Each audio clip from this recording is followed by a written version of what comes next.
Bom dia a todos e todas. Sejam muito bem-vindos ao webinar Riscos Políticos na Era Digital. Eu sou a Patrícia Coelho, coordenadora de projetos de negócios e conteúdos do IRELGOV, e hoje eu terei a satisfação de mediar esse debate.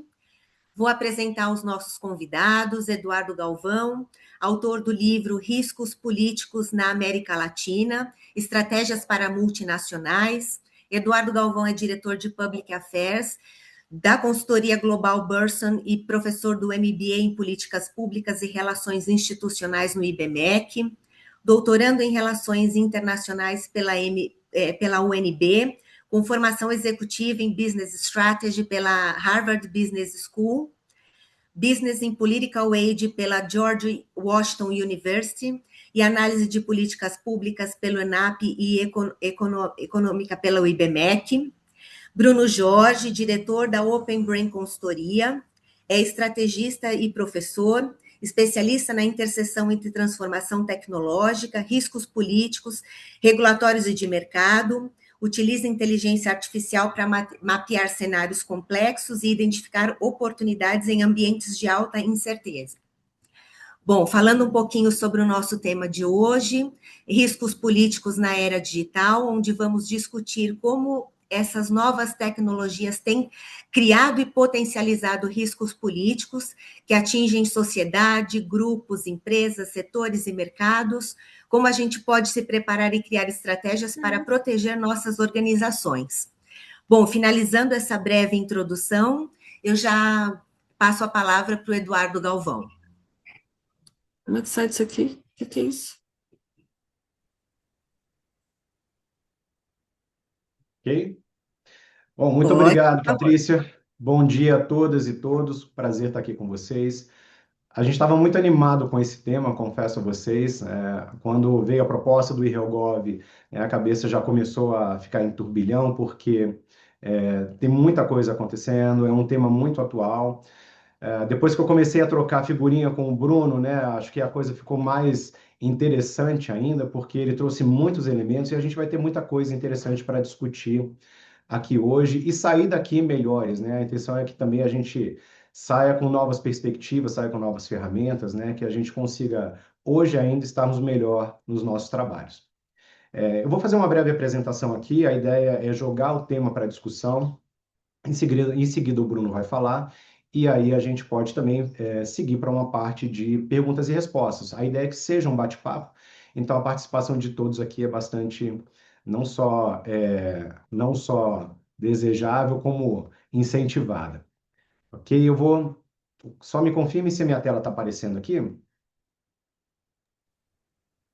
Sim, aparecendo certinho. Ótimo, Patrícia, obrigado.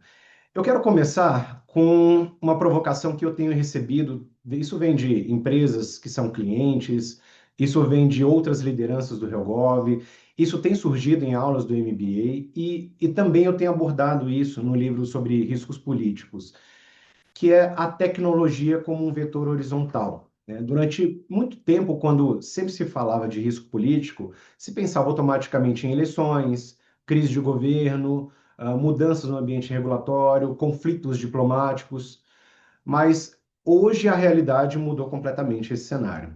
Hoje, um evento que acontece do outro lado do mundo pode rapidamente afetar cadeias globais de suprimento e trazer um impacto enorme para o dia a dia das pessoas em poucos dias. A pergunta que eu trago aqui para a gente debater é como que a tecnologia está transformando a natureza dos riscos políticos. E é sobre isso que a gente vai falar agora. Bom, eu queria trazer três acontecimentos recentes para ilustrar o meu argumento aqui. São acontecimentos que todo mundo aqui acompanhou, então vai ficar muito fácil de visualizar. O primeiro deles é a guerra de drones, que tem acontecido na Ucrânia e também nos episódios envolvendo o Irã, no Estreito de Hormuz.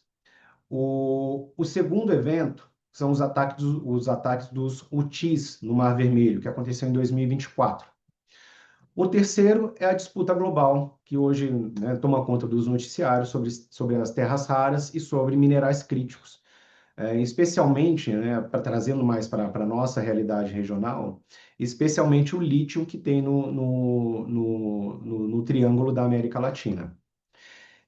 São três eventos que, à primeira vista, eles podem parecer completamente diferentes, mas eles estão ligados a uma questão comum. Um deles é muito voltado, está mais relacionado à segurança internacional, o outro ao comércio global, o terceiro à geopolítica de recursos naturais. Mas qual é o elemento comum aqui que ajuda a explicar boa parte dos riscos políticos que as empresas e os governos enfrentam atualmente, né? Bom, esse elemento é a tecnologia. Vamos olhar mais de perto aqui no primeiro caso. Durante séculos, a capacidade de projetar força militar dependia de estruturas mais complexas do próprio Estado. Precisava ter um orçamento enorme, bases militares, logística sofisticada, um Estado forte e coeso. Mas os drones, ou seja, a nova tecnologia, começou a mudar essa lógica. Por quê? Hoje, atores muito menores conseguem produzir impactos que antes eram exclusivos de grandes potências e com isso, redefinir todas as capacidades de defesa e de ataque. Nós vimos isso nos dois casos, tanto em Hormuz, quanto também na Ucrânia, no conflito entre Ucrânia e Rússia. O que a gente observa aqui não é, ele vai muito além de uma transformação na área militar. O que a gente observa aqui é uma transformação dos canais de exercício do poder. E já já a gente vai falar mais a fundo sobre isso. Vamos ver mais de perto aqui o segundo caso, né? O que ocorreu no Mar Vermelho em 2024. Os Houthis, eles são um grupo, né? São um grupo social, são um ator não estatal, e eles passaram a atacar navios comerciais utilizando tecnologias que são muito baratas se a gente comparar com sistemas tradicionais de defesa. O resultado daquilo ali foi enorme e imediato, né? Prêmios de seguro que subiram de uma hora para outra, rotas marítimas que precisaram ser redesenhadas também muito rapidamente, os custos de logística que cresceram absurdamente, as cadeias de suprimento que foram afetadas, e isso pulveriza para o mundo todo. Então percebam o que aconteceu aqui. O evento começou em uma zona de conflito que está bastante distante aqui da gente, mas rapidamente ele chegou às empresas. Ele chegou aos custos, chegou aos investimentos, chegou às decisões de negócio, e essa é uma das grandes características do risco político na era digital. A distância entre o fato e o impacto político e econômico, ele está cada vez menor. Vamos ao terceiro. Quando a gente fala em lítio, terras raras, nióbio, minerais críticos, a ideia que intuitivamente vem à nossa mente é sobre mineração. Mas essa também é uma discussão sobre poder. Porque hoje quem controla minerais críticos influencia todas as cadeias globais de valor que estão ligadas a baterias, semicondutores, veículos elétricos, aqueles equipamentos para gerar energia eólica, os geradores, né, as turbinas eólicas, inteligência artificial, itens de defesa. Bom, a China já havia compreendido isso e hoje ela controla grande parte da capacidade global de processamento desses materiais, o que traz para ela uma centralidade na rede e um grande poder geopolítico. Os Estados Unidos, eles estão tentando reduzir a dependência que hoje eles têm, pois sabem o quanto que é estratégico controlar esse recurso. Aqui na América Latina, especialmente no Triângulo do Lítio, isso passou a ser uma peça importante no tabuleiro político. E o ponto que eu quero destacar aqui é que quando a tecnologia ela muda o cenário, ela redefine o valor estratégico de determinados recursos. E quando isso acontece, surgem novos ganhadores, novos perdedores e, obviamente, novas disputas políticas. Bom, agora vamos voltar então para a nossa pergunta inicial. O que os drones, Mar Vermelho, as terras raras, o que esses três elementos têm em comum? Todos começaram com acontecimentos aparentemente distantes, mas todos eles produziram efeitos concretos, reais, sobre as empresas, sobre mercados, sobre investimentos, e todos foram acelerados ou amplificados pela tecnologia. Durante muito tempo, existiu uma espécie de amortecedor, um delay entre o evento e o impacto político e econômico. Hoje esse amortecedor ele diminuiu muito. Uma decisão política que é tomada em um país, ela imediatamente afeta os preços, as cadeias produtivas, a reputação corporativa, as estratégias empresariais que precisam ser redefinidas, isso tudo é em questão de dias. O risco político, portanto, ele fica mais rápido, mais conectado e, por conta disso, muito mais difícil de ignorar e também de gerenciar. Vamos tentar, então, entender um pouquinho a dinâmica disso por meio do raio-x aqui do risco, né? Para compreender esse ambiente, eu gosto, quando eu falo de risco político, eu trago isso no livro, eu trago isso nas aulas, eu gosto sempre de olhar para esses 4 drivers que induzem o risco político, né? O primeiro deles é o governo, uma perspectiva para onde a gente tem que olhar. Governo, instituições, eleições, regulações, políticas públicas. O segundo driver é a economia. É aqui onde estão inflação, acesso a crédito, investimento, emprego, tem outras variáveis aí dentro, tá? O terceiro que a gente precisa olhar é a sociedade, a opinião pública, a polarização, a mobilização social. E o quarto e último é a segurança, olhando tanto para dentro quanto para fora. Então a gente está falando aqui de conflitos, conflitos internos, conflitos políticos, criminalidade, estabilidade institucional, geopolítica. Tradicionalmente, todos esses elementos eles eram analisados de uma forma relativamente separada. Mas o que a tecnologia traz de transformação, e é por isso que ela está ali no meio desses 4 drivers, é que ela muda a dinâmica. Hoje ela funciona como um elemento transversal que tanto conecta, interconecta mais esses drivers, quanto potencializa os efeitos dele ao mesmo tempo. E é justamente isso que torna hoje o risco político muito mais complexo do que antes. Esse talvez seja o grande argumento de hoje aqui, né? A tecnologia ela não criou nenhum risco político novo. O risco político ele sempre existiu. O que ela fez foi alterar a natureza. Então, ela aumentou a velocidade dos acontecimentos, reduziu o tempo de reação, ampliou o número de atores e, com isso, também conectou diferentes dimensões do risco político, econômico, social. Então, dizendo de uma outra forma, o risco político, vamos dizer, no século passado, era predominantemente setorial. O risco político no século XXI é sistêmico. E é cada vez mais sistêmico, porque as mudanças tecnológicas elas estão cada vez mais intensas, poderosas, impactantes, mas também muito mais rápidas. Eu falo toda semana que está difícil de acompanhar. Então, por que a tecnologia transformou eventos isolados em fenômenos interconectados? Bom, quando tudo isso está conectado, os efeitos eles se propagam muito mais rápido do que a própria capacidade que a gente tem de perceber esses efeitos. E por que que isso acontece? E aqui eu passei alguns dias para formular essa matriz aqui a partir de algumas ideias que já estavam, que eu já tinha extraído de outras fontes, né? Por que que a tecnologia transforma o risco político? Porque ela transforma os próprios canais por meio dos quais o poder é exercido. O poder, ele sempre dependeu basicamente desses 4 mecanismos, desses 4 canais de exercício. O primeiro deles é a força, a capacidade de uma empresa ou um governo impor comportamentos por meios coercitivos. O segundo canal é o canal dos códigos. São as leis, as regulações, os costumes, as instituições que definem as regras políticas, civis. O terceiro canal é o canal da mensagem. É por onde se traz a capacidade de moldar percepções, de influenciar narrativas, de mudar preferências. E o quarto canal é a da recompensa, ou seja, é a distribuição de recursos, é a concessão de incentivos, concessão de benefícios, porque isso tudo também altera o comportamento. E o que a tecnologia faz hoje é basicamente transformar simultaneamente todos esses 4 canais. Na força, drones, sistemas autônomos, tudo isso vai reduzir as barreiras para a projeção do poder. Nos códigos, bom, temos aí os algoritmos, temos as plataformas, e eles passam a influenciar as decisões e os comportamentos numa escala inimaginável. Muitas vezes, os algoritmos e plataformas são não só o código, mas também o decisor.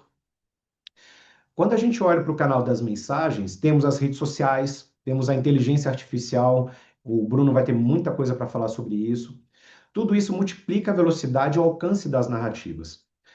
No último canal aqui, que é o da recompensa, a gente tem dados, tem plataformas digitais, tem ecossistemas tecnológicos, tem as recompensas sociais, que são os likes, o engajamento, isso tudo muda o comportamento, é, é, e passa a concentrar um valor econômico, uma capacidade de influência diferente do que antes a gente tinha. O resultado, então, é que o poder, ele continua existindo, ele continua se manifestando por esses canais, mas ele passa a ter novos atores, passa a ter uma velocidade diferente. E quando esses canais de poder mudam, os riscos políticos, eles mudam junto com eles. Aqui a gente vai ter novos perdedores, novos ganhadores, a famosa destruição criativa. Vamos entender então como que o risco ele vai se propagar. E essa lógica aqui, pessoal, é muito importante, não só para esse caso aqui da tecnologia que hoje a gente está discutindo, mas eu acho que ajuda a gente a compreender o mecanismo de transmissão de risco político em qualquer setor, em qualquer empresa, em qualquer negócio, então é bastante útil para a gente. Bom, voltando ao raciocínio. O poder ele ficou mais distribuído. Consequentemente, o risco também fica mais distribuído. Ele passa a se propagar de uma forma muito mais rápida. Então, o efeito que a gente percebe aqui é que quando uma tecnologia surge, ela normalmente segue um ciclo relativamente previsível. Primeiro, ela transforma os canais de poder. Depois ela cria novos ganhadores e perdedores. Em seguida surgem os conflitos de interesse e finalmente aparecem os riscos políticos. É exatamente esse mecanismo que a gente observa de forma repetida ao longo da história recente. Então, aqui acho que o importante é que o risco político ele não nasce da tecnologia, mas ele nasce das disputas, das novas disputas que a tecnologia produz. Vamos pegar um exemplo real aqui para a gente compreender e ilustrar um pouco melhor? Eu acho que o mais didático aqui para a gente, né, que está presente na vida de todo mundo, é o da inteligência artificial. Vamos ver o que está acontecendo a partir do advento da inteligência artificial. Ela é uma nova tecnologia que está aumentando a produtividade, está reduzindo custos, está criando novas oportunidades. Isso tudo eu não preciso ilustrar porque eu tenho certeza que todos vocês aqui percebem isso no dia a dia. Mas a IA, ela também está redistribuindo poder.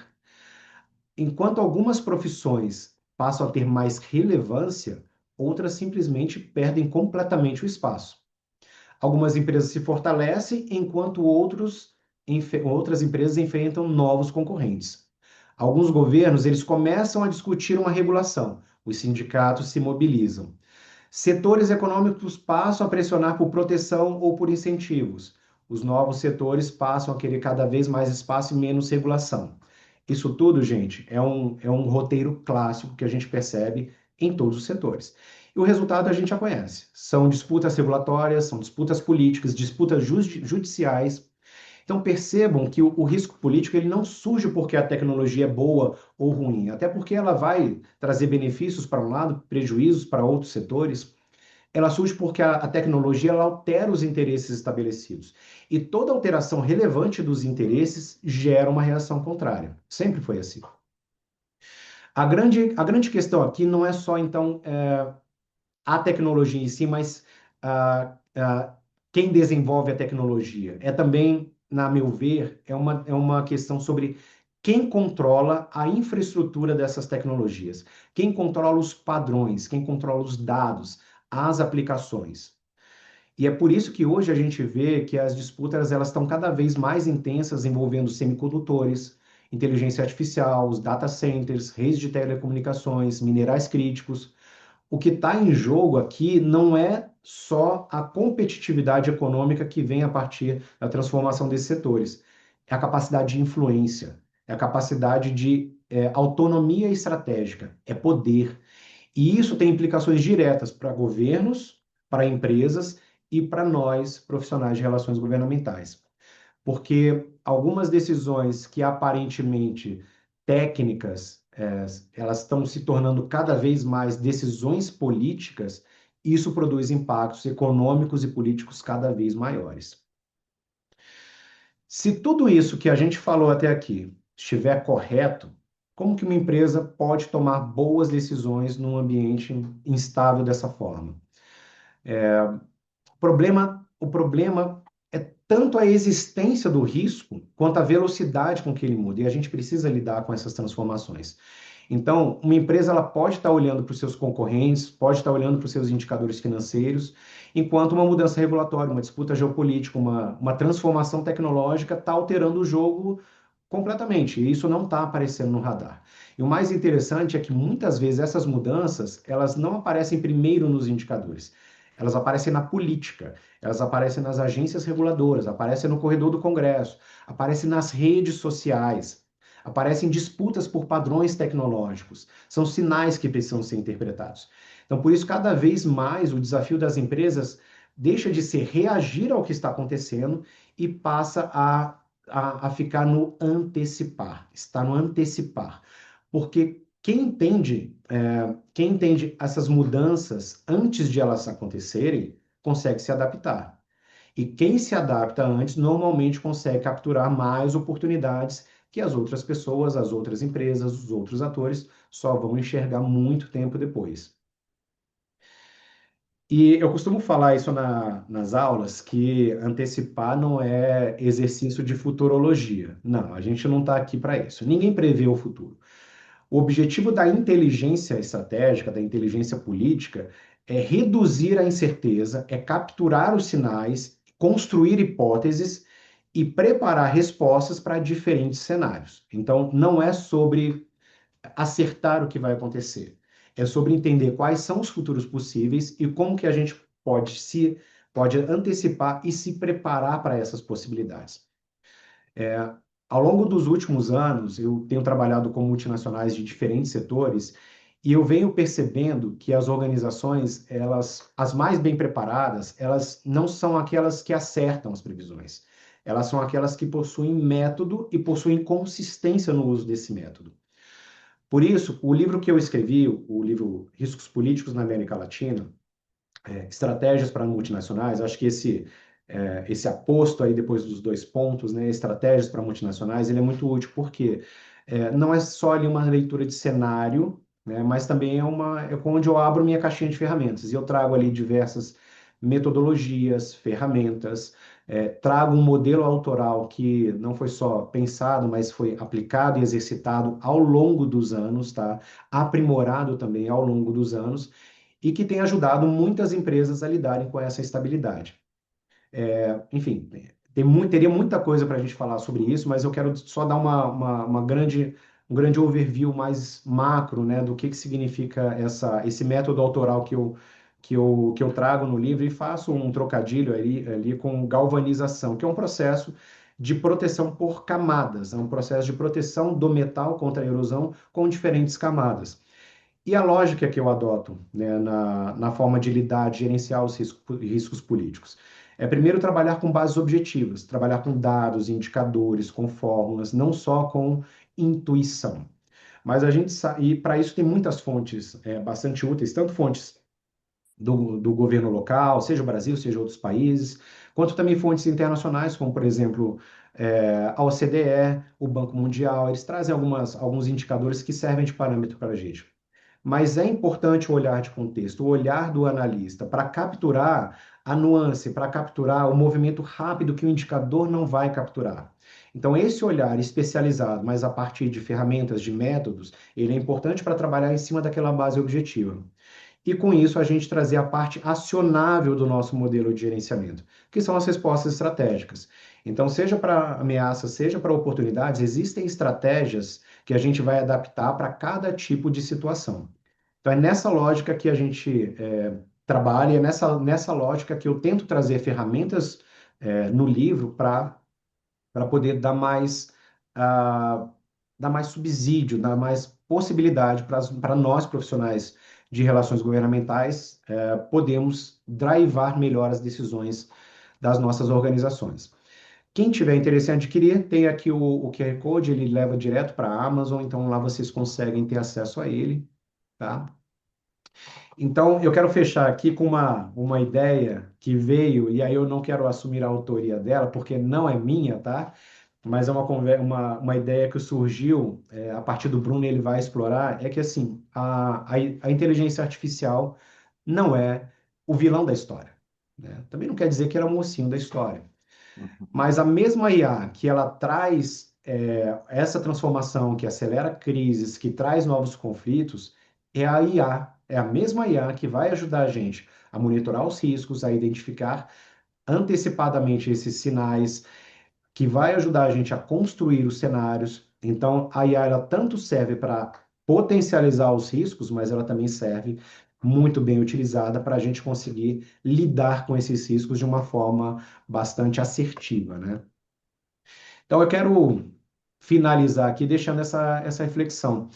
Durante muito tempo, o risco político ele foi tratado como algo que era periférico às organizações, ele estava fora das organizações. E isso hoje não é mais uma realidade. Compreender risco político deixou de ser uma competência especializada de determinado profissional e passa a ser uma competência da própria liderança. Porque hoje uma empresa, uma organização, um setor, para ter competitividade, ele tem que conseguir antecipar, tem que conseguir interpretar rapidamente esses sinais, precisa interpretar o ambiente instável em que ele está e transformar essa leitura em decisão. Então, eu vou passar a palavra agora para o Bruno, ele tem muita coisa interessante para trazer aqui para a gente. Lembra vocês que no final a gente vai ter um momento de bate-papo, então quem já quiser formular algumas perguntas para depois mandar no chat já pode se antecipar. Bruno. Obrigado, Galvão, pela deixa. E eu já abri o chat aí para antecipar, eu não corro riscos. Fazendo um trocadilho. Na verdade, eu queria agradecer o convite da Helgov, por meio do Galvão, para conversar com vocês hoje aqui.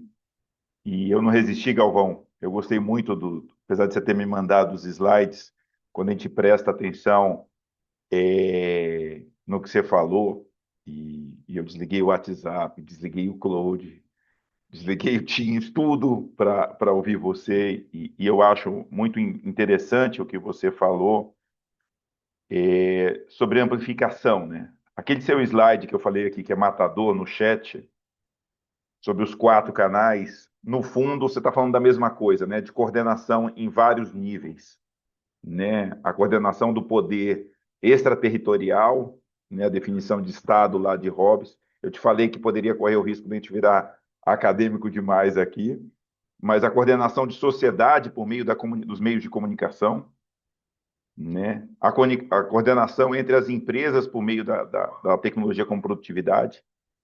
E a boa notícia da IA que tira ela não, nem vilã nem mocinha, e ela é as duas coisas ao mesmo tempo. A boa notícia para o IHelGov aqui, para a Patrícia, nossos colegas, é que ela vai salvar nossos empregos aqui de relações governamentais, né? Porque os nossos empregos estão garantidos. Por quê? Quem faz gerenciamento de crise, quem identifica esses sinais tênues, que ainda não estão catalogados, desculpa os economistas aqui que colocam isso nos gráficos e depois começam a jogar matemática, ou o pessoal da tecnologia que faz código. A IA, essa parte, ela está fazendo muito bem. Mas quem vai no Congresso e percebe que o senador ou o deputado não disse aquele assunto que era importante para a sua empresa, bem, e chega para o seu diretor, e para o seu presidente, e para o seu CEO, e para o seu board, e fala esse assunto, ele não falou daquele assunto, chefe. Bem, essa percepção não está na IA, né? A mediação, o momento de falar. Então, a IA não faz isso ainda e eu acho difícil ela fazer no curto prazo de tempo. Então, é muito oportuno falar disso. Então, eu queria começar com esse bom dia para todos. Quer dizer, a IA não vai tirar os nossos empregos e ela vai ajudar nosso trabalho, mas uma parte do nosso trabalho ela está fazendo muito bem, né? Então, e eu queria trazer um recheio para esse arcabouço que o Galvão colocou muito bem, né? Você me permite apresentar aqui. E eu não vou. Deixa eu ver qual que é essa daqui. Só colocar aqui.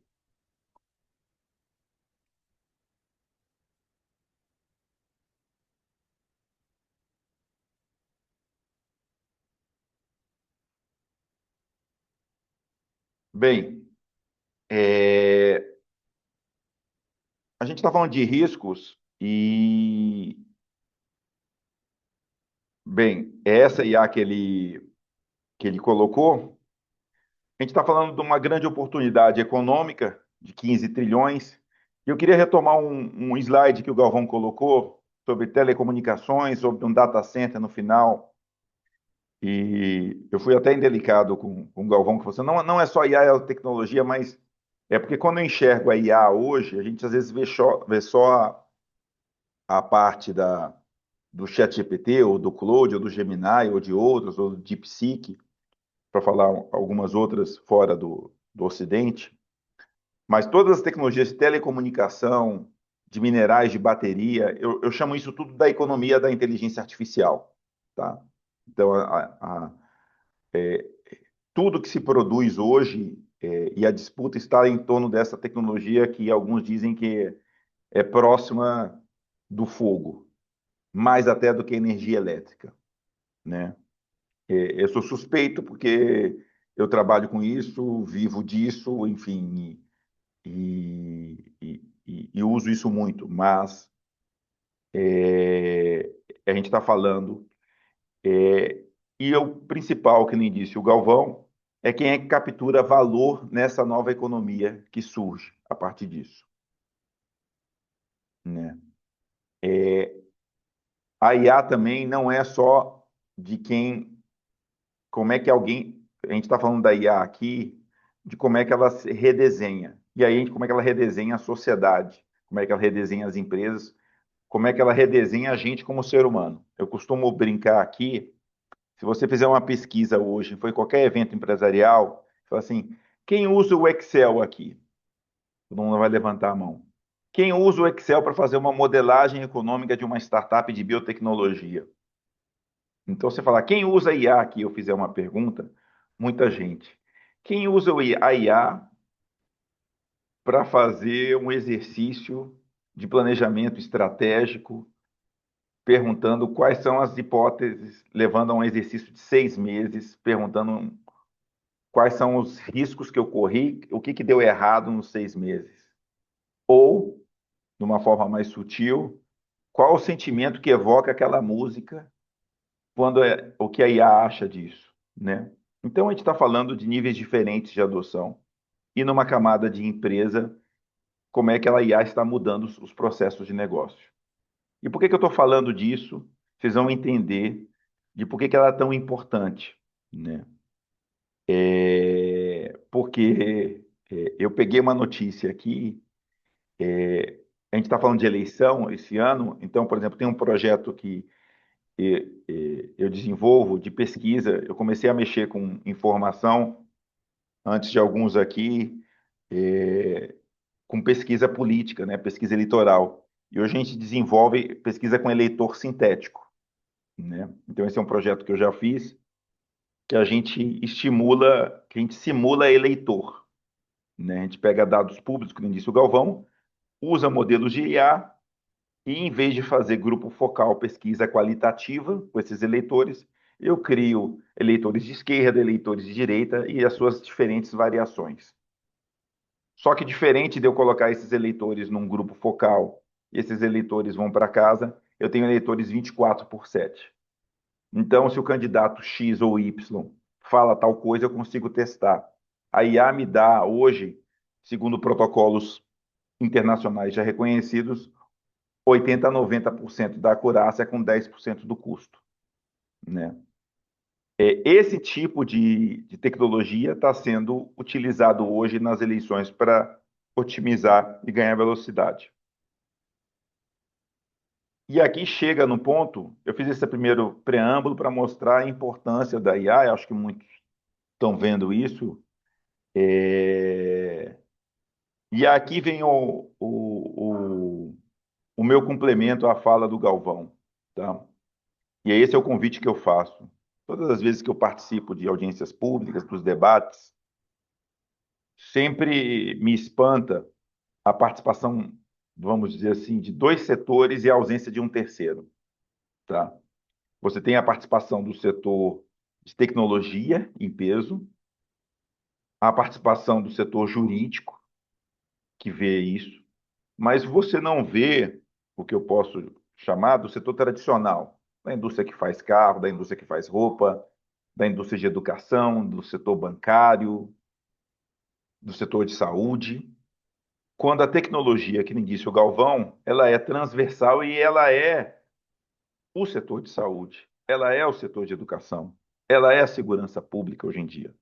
Por isso que quando ele faz aquele gráfico, tecnologia já é o meio e já é, a meu ver, em muitos casos, quando a gente fala de fintech, health tech, edtech, ao próprio setor.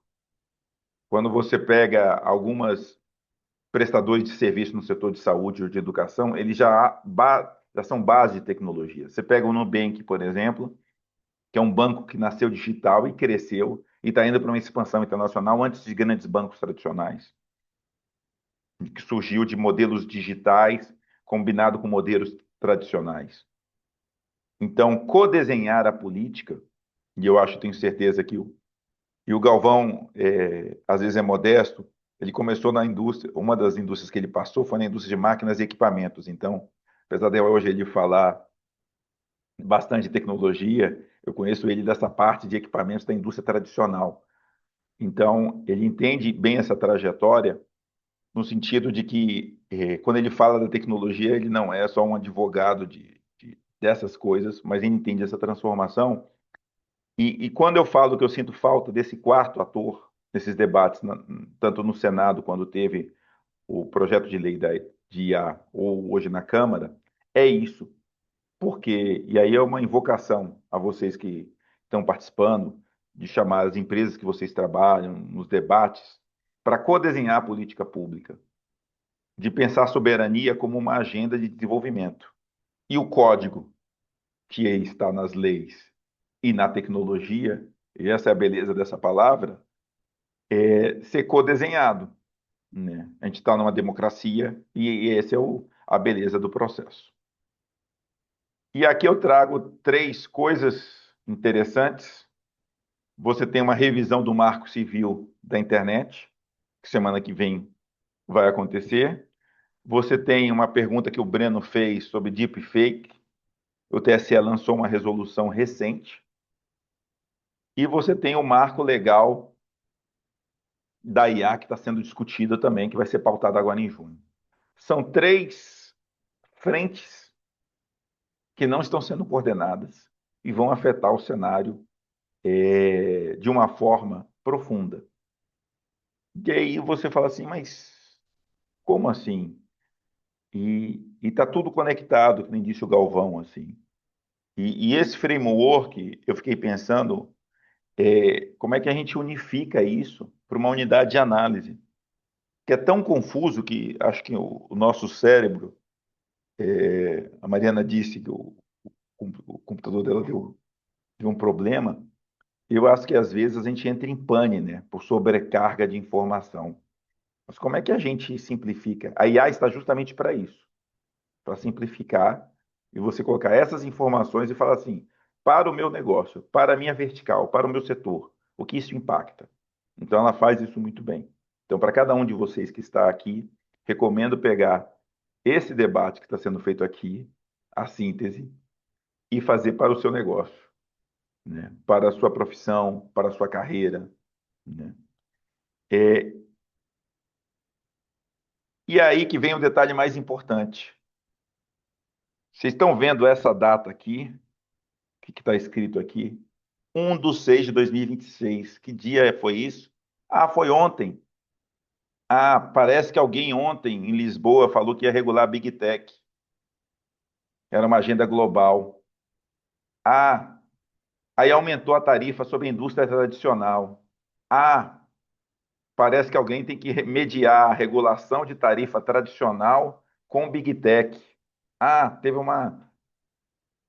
uma postura do governo sobre interferência e soberania. Vocês entendem que, de certa forma, a questão da tecnologia é tão premente hoje e os governos interferem nisso, que a questão de risco hoje, ela é. E aí eu fico feliz pelo convite do Galvão, porque essa questão de risco ficou tão premente que antes a gente falava de gabinete de riscos como assim, como eventos assim, vai ter a Copa do Mundo. E não, o pessoal da FIFA montei um gabinete de riscos, Galvão. Eu acho que hoje toda empresa tem que ter um escritório de monitoramento de riscos o dia todo. Porque você imagina uma empresa que trabalha com educação ou com commodities, que precisa exportar para os Estados Unidos e agora tem uma tarifa de 25% que está valendo agora, ou com a possibilidade, como é que ela vai mudar a rota comercial dela? E isso tem a ver com Big Tech e tem a ver com eleições, e como é que ela sintetiza isso, né? Então ela precisa de teoria para filtrar, ela precisa de pessoas especializadas, que nem nós aqui, para saber esses sinais políticos, e ela precisa de IA para acumular essas informações. Então, é esse meu debate. Eu vou interromper meu compartilhamento, porque eu estou mais interessado na conversa com vocês, e é isso a minha contribuição aqui, minha provocação matinal. Excelente, conteúdos muito ricos.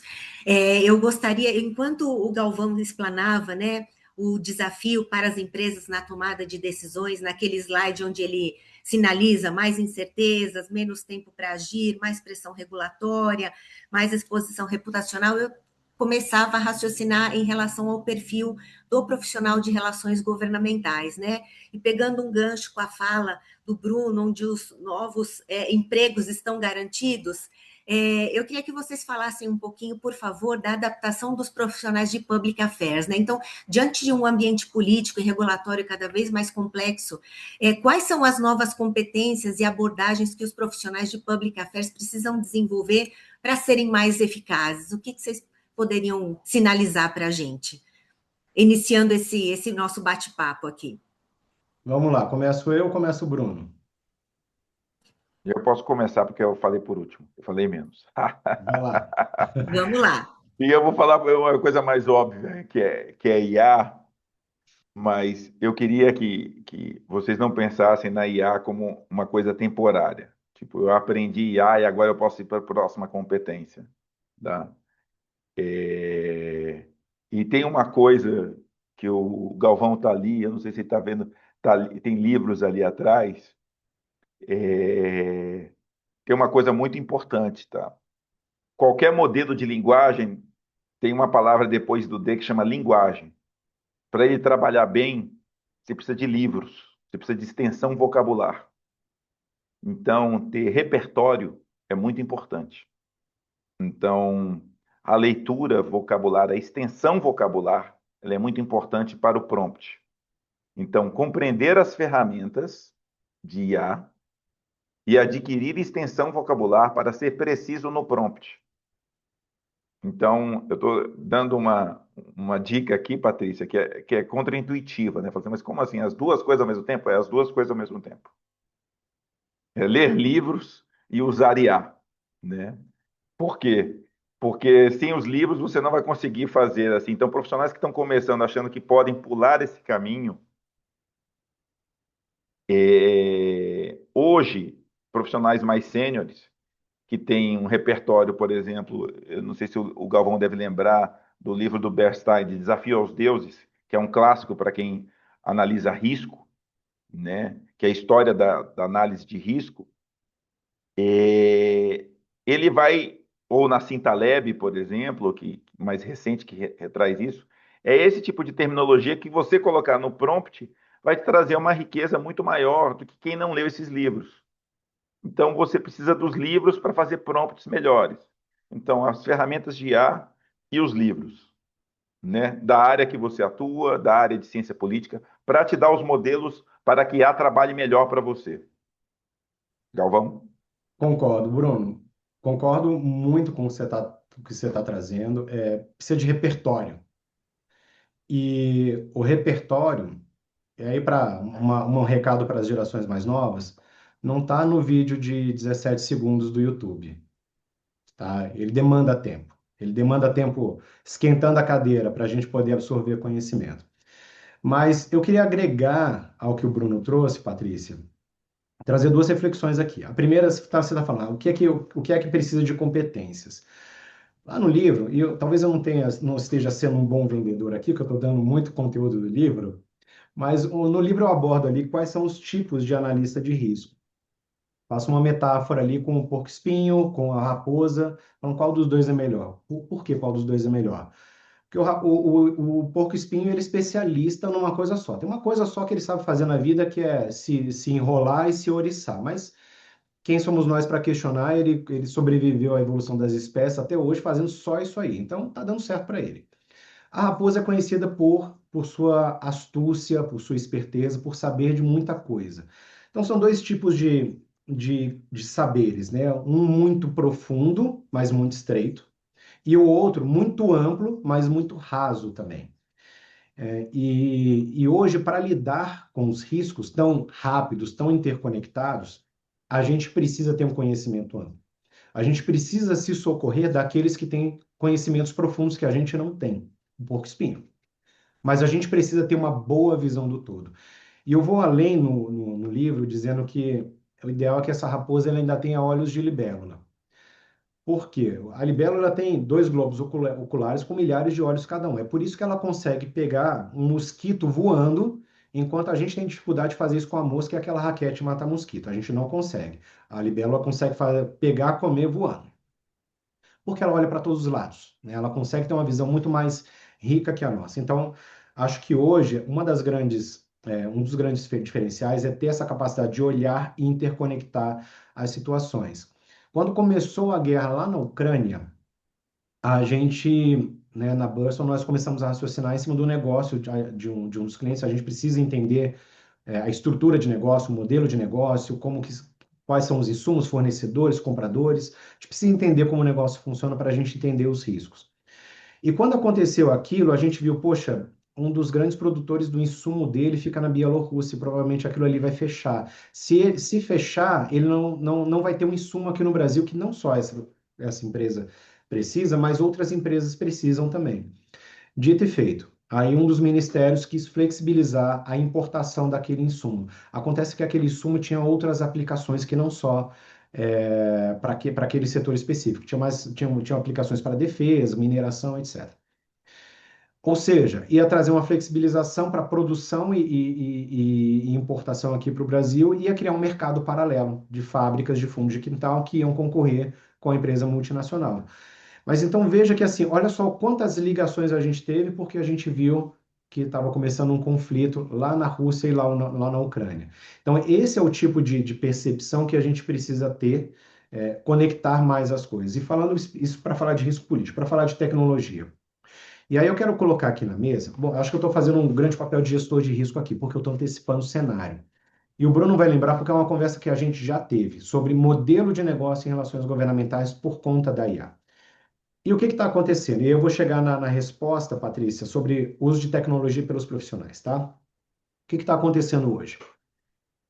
Todos os times, seja de consultorias, associações, de empresas, estão usando muita inteligência artificial e estão criando muitos agentes especializados. E isso está redefinindo a estrutura do negócio. Por quê? Como todo negócio tradicional, a gente tem uma estrutura piramidal. A gente sempre teve, consultoria principalmente, então sempre foi assim. Você tem uma base mais larga, que é o operacional. Então, a pessoa que vai buscar a informação, seja ela no Diário Oficial, no site da Câmara, na audiência que está acontecendo, ela vai buscar a informação. Você tem um outro nível de inteligência, média gerência em cima disso, que vai pegar essa informação e vai qualificar ela, vai transformar ela em novos insights, vai gerar inteligência. Vai mapear stakeholders, vai fazer frame de risco político, vai fazer análise de discurso, isso tudo você pega o dado e transforma ele. Para isso, você precisa de repertório. Você não pode mandar a IA fazer, porque provavelmente ela não vai fazer de maneira correta, você tem que saber quando aquilo ali está errado, quando aquilo ali está insuficiente. E por último, aqui nessa ponta, a gente tem a parte mais estratégica, que é a partir desses dados, dessas informações, desses novos insights, dessa inteligência política, que estratégias eu adoto, que estratégias eu desenho, qual o meu aconselhamento estratégico para a minha liderança, para o meu cliente, para o meu setor. Então você tem essa pirâmide. O que a IA está fazendo hoje? ela está pegando essa base e está diminuindo muito, porque a busca, a coleta, o filtro e a organização desses dados, você consegue fazer assim, olha, pagando menos de R$ 100 por mês, sabe? Então, e nós vivemos algo muito parecido com isso na Burson no ano passado. No segundo semestre, chegaram para a gente 4 clientes novos. E eram clientes, não eram coisas simples. E a gente conseguiu absorver os 4 clientes sem aumentarmos a equipe. E por que que isso aconteceu? Bom, primeira coisa, eu tenho uma equipe que já está comigo há bastante tempo e tem muito repertório. Eles se desenvolveram muito, eles são muito bons. Tem repertório, Bruno. Segundo, a inteligência artificial liberou o tempo que eles ficavam olhando ouvir informação na internet. Eles já têm essa informação de modo automatizado agora, já vem. Então eles não gastam 4, 5 horas para fazer isso, eles gastam 20 minutos. Então todo esse tempo que eu economizei, que eu liberei deles, eu consigo levar eles para fazerem tarefas de maior valor agregado. Buscar novos insights, fazer inteligência, trabalhar com estratégia. A parte do operacional, a gente está colocando para IA fazer. Claro, você tem que saber operar isso aí. Você tem que saber operar. Então, essa, Patrícia, é a resposta. O profissional ele precisa saber usar a IA, ele precisa ter repertório e saber usar a IA. E a reflexão e a antecipação de risco que eu trago aqui é para o nosso mercado. Porque olha só, como é que um júnior ou um estagiário vira um pleno, vira um coordenador, vira um sênior? É trabalhando, é fazendo coleta, é fazendo análise de informação. Só que se antes eu tinha muita gente para escolher alguns para subirem, e agora que essa base está menor do que o andar de cima? Quando eu estiver precisando de um novo sênior, de um novo pleno, de onde vai sair essa pessoa? Então, essa é uma preocupação, uma antecipação de risco que eu tenho falado muito, e eu acho que é muito importante a gente trazer para reflexão aqui, porque se a pessoa não tem repertório, Bruno, se não, né, tem base, né, igual você falou dos livros aqui atrás, se a pessoa não sabe usar a inteligência artificial de maneira adequada, ela só vai lá e pede qualquer coisa, me faça um texto, me faça uma análise e ela não vai dando passo a passo, essa pessoa ela nunca vai conseguir ir para o nível de cima. E aí, nós como setor, nós como atividade, a gente fica prejudicado.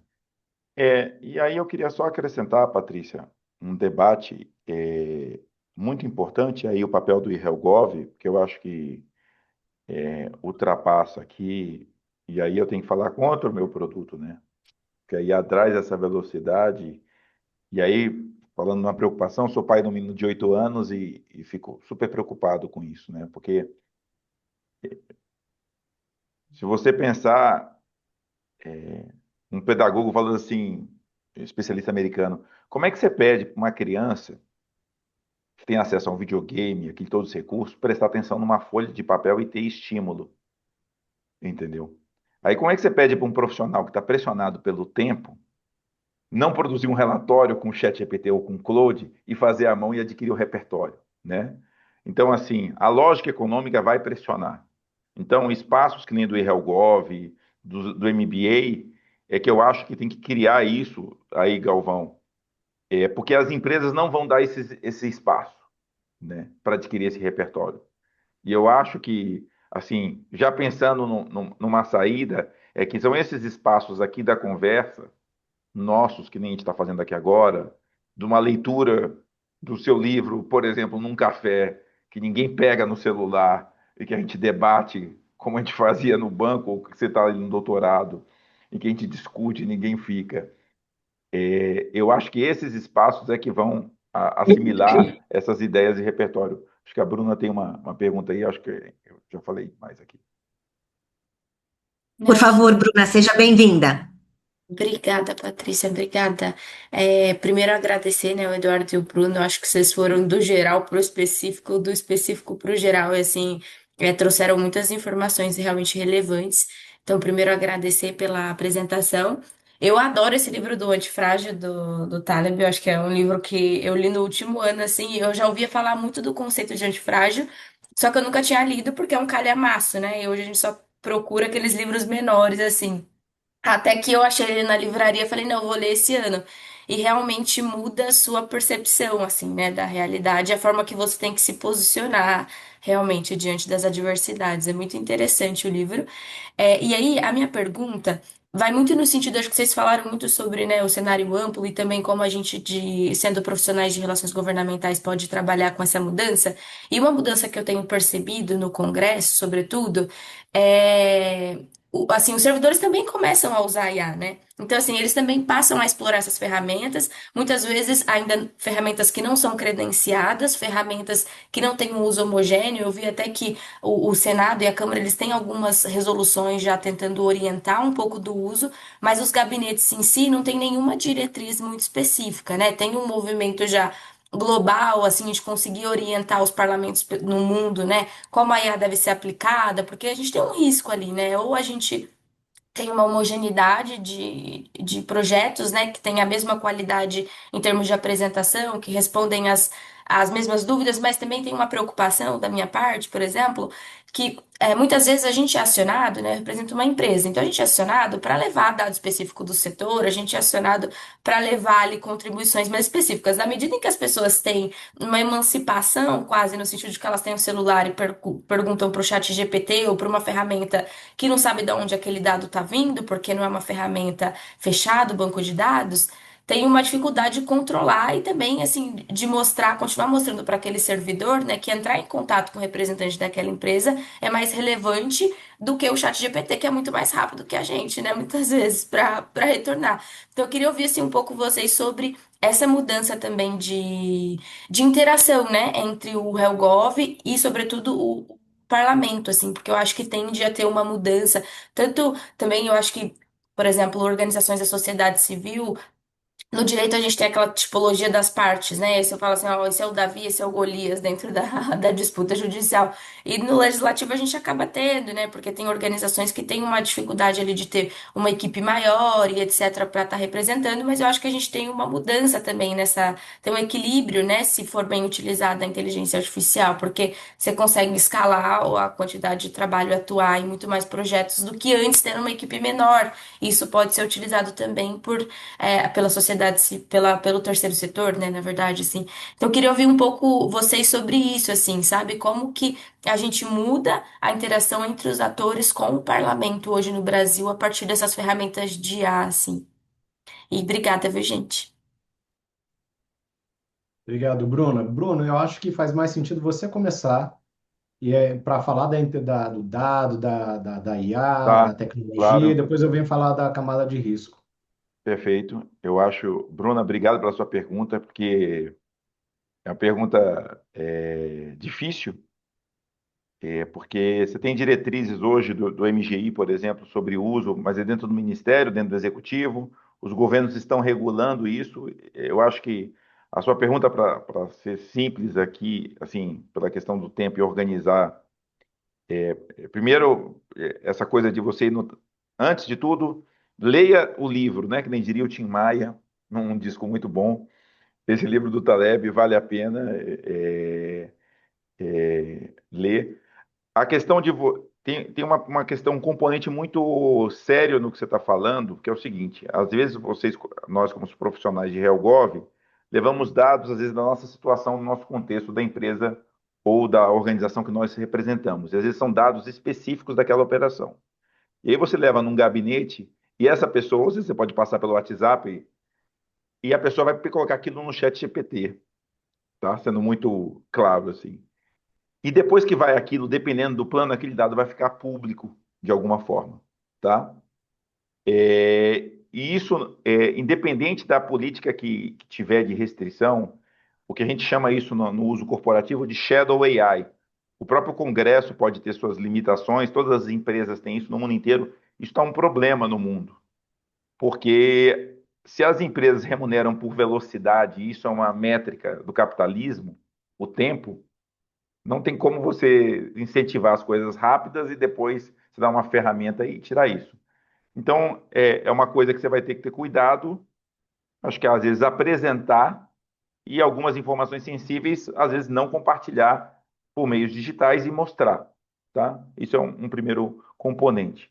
O segundo componente, e eu acho que é para onde sua pergunta fica mais interessante, que é você como portadora de informações relevantes e o seu papel dentro de uma estrutura, seja de advocacy no terceiro setor, ou public affairs, ou lobby, enfim, é, como a gente queira chamar, como portadora de um conhecimento especializado sobre o setor, depois que ele obtém uma radiografia disso no meio da IA, por que que ele precisaria de você como esse portador?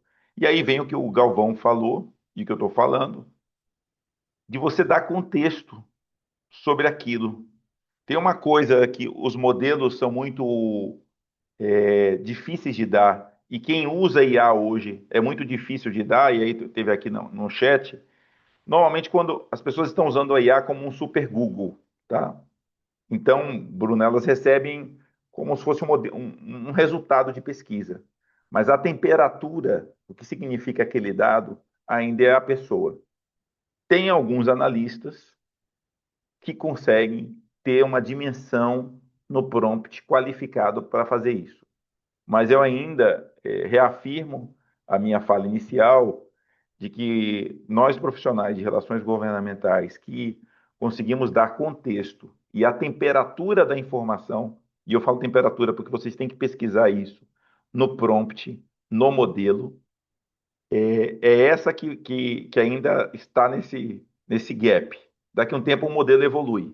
Mas, por enquanto, Bruna, a temperatura daquele dado, o que significa, que nem disse o Galvão, essa abertura comercial, do ponto de vista daquele contexto, ou aquela informação, ainda, provavelmente quem faz o prompt não consegue, pela velocidade, pela agenda, não consegue dar essa amplitude de visão. Então, eu me posicionaria falando assim, olha, você vai conseguir essas informações, mas eu estou aqui para te dar uma visão mais ampla e contextualizada e pronta para a ação do que precisa ser feito. Sabe, Bruno? Eu acho que o Galvão pode complementar isso. Obrigado, Bruno, que foi tão certeiro e aí economizou bastante coisa. Não vou ter que acrescentar muito, não. Mas olha, acho que alguns pontos, Bruna, fazem sentido. Um dos problemas clássicos da tomada de decisão é a assimetria de informação. É o gap, é o decisor não ter as informações suficientes, isso qualquer decisor, de política pública, líder de negócio, líder de projeto, não tem todas as informações necessárias para tomar a decisão. Sempre foi um grande problema. O que as novas tecnologias, não vou me limitar a IA, fizeram hoje é disponibilizar mais informação. Então, sim, de fato, seja por um super Google, seja por uma inteligência artificial, hoje a informação ela está acessível. Mas qual que é a informação que é importante para isso? Porque hoje o problema que a gente tem, e aí também trago um livro, é a infoxicação. A gente tem informação demais. Então a gente tem dificuldade de saber o que é importante e separar o que é ruído do que é informação. Então, o decisor, ele tem acesso à informação, mas ele sabe qual informação ele precisa? E ele sabe onde ele vai ter essa informação? Então, acho que nesses dois aspectos, né, nosso papel ainda é muito importante. Porque ele pode procurar, por exemplo, dados populacionais de um determinado município para saber, vou chutar alguma coisa aqui, estou criando agora, tá? Preciso fazer uma política pública de merenda escolar. Vou puxar dados populacionais. Tá, mas isso não é suficiente. Eu preciso ter outros dados relacionados à nutrição, relacionados ao desenvolvimento econômico, o IDH daquela região. Não é só o dado do número de pessoas. E às vezes ele não. Eu estou simplificando muito, tá? Mas para mostrar a lógica. Às vezes ele não sabe que esse dado é importante. E aí o nosso papel, enquanto especialistas nos nossos setores, é levar esse dado que é importante e muitas vezes ele é ignorado e mais ainda, dar contexto. E aí vou me socorrer do que o Bruno já trouxe e voltar àquele slide onde eu trouxe a capa do livro e as três camadas: base objetiva, contexto analítico, resposta estratégica. O contexto analítico é o profissional que vai dar, se ele tiver repertório. Se ele souber fazer análise de política pública, se ele conseguir conectar as redes de influência, quando ele tem repertório, ele consegue pegar a informação e qualificar ela. Então, acho que é nesse sentido em que eu acho que a gente não perde espaço por um super Google, por inteligência artificial. Acho que a gente ganha espaço, mas o espaço ele fica ainda mais difícil, porque demanda mais da gente, mais repertório, mais conhecimento, mais capacidade de analisar contexto. Obrigada, Bruno. Obrigada, Eduardo. Sinto em dizer que a gente já alcançou o tempo do nosso debate. Gostaria de, por favor, pedir que vocês dividam conosco as suas considerações finais, por gentileza. Eu vou falar agora, porque daí o Galvão fecha, tem psicólogo que fala que quem fala por último é lembrado. E não que ele precise disso, mas enfim. Mas eu queria agradecer mais uma vez o convite do Galvão. Eu ficaria aqui horas falando disso. Ele trouxe modelos, o IRELGOV, eu já participei aqui, já como associado, e para mim é um convite muito gostoso de participar, né, de participar desse debate. Agradeço a pergunta da Bruna, que fez ao vivo aí, e instiga a gente a pensar nessas coisas, né, de repensar na prática como é que isso está acontecendo.